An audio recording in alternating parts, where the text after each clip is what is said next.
Отдыхе в Абхазии ставлю минус 100 из 10. Полное отсутствие сервиса, хамовитое местное население.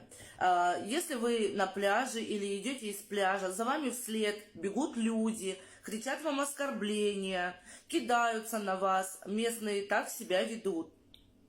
Лично на моих глазах было, что девушка шла с пляжа с ребенком на руках, за ней бежали местные женщины, обзывали ее шеей Б, называли ее женщиной с низкой социальной ответственностью за то, что она была в сарафане. Их не пугало и не смущало то, что у нее на руках был ребенок, что они могли и испугать ребенка. Дальше мужчины, которые сидят на пляже и высматривают русских невест, которым они вообще не сдались, потому что русские невесты – это не их уровень. Мужчины там не ухоженные, не бритые, не мытые.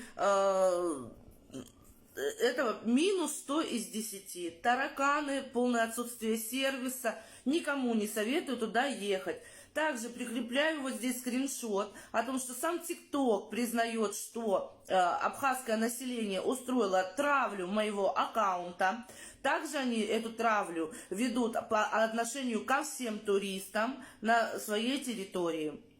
Ставлю минус 100 из 10. Как они себя ведут в интернете, они ровно такие же и в жизни. Никто туда, никому не советует туда ехать. Минус 100 из 10.